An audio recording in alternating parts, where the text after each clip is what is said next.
Magandang hapon sa ating mga kababayan. Una sa lahat ay nais ko magpasalamat sa ating mga kababayan na talaga naman na masugid natin taga-subaybay ng ating programang Timpog, Boses ng Katarungan. Marami pong salamat sa walang sawa niyong pagsubaybay ng ating programa at to God be all the glory. Alam niyo po ating mga kababayan at marami pong nanood ng ating programa, yung nagbigay po tayo ng wheelchair, ay doon po yung sa na-stroke at walang kakayahan po talagang bumili ng wheelchair.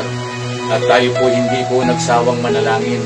Alam niyo po, ang inyong maglingkod ay ang aking weapon ay panalangin para doon sa mga taong iipuin ng Diyos na makakatulong sa aking programa. Alam niyo po, bago po ako kumilos, bago po ako pumunta sa dapat puntahan ko, ako po ay nananalangin sa Panginoon na lalong-lalo na kung ano po yung nararapat na gawin ko ay hinihingi ko po sa dakilang lumikha sa ating Panginoon Diyos. At napakabilis po ng hipo ng Panginoon dahil po ay hindi po ang isang kaibigan na nagbigay ng wheelchair. Kaya marami pong salamat.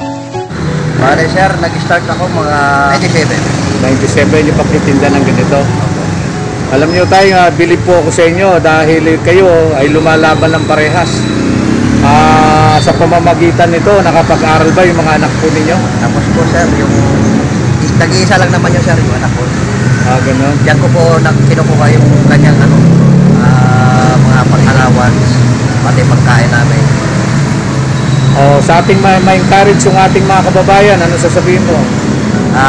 Para sa ating mga dyan, mga kababayan na mga naghihirap, pwede naman tayong pumasok sa mga parangal na buhay, yung parehas tayo, hindi yung mga abuso tayo sa kapwa.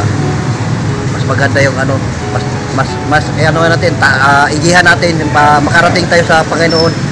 Huwag natin huwag natin pababayan, mabuhay man tayo ng mga 100 taon dito sa lupa, wala din kwente. Kung gagawa tayo ng mga masasama, mas maigi pang gumawa tayo ng mabuti para makarating tayo sa kanyang pinapangakong paraiso.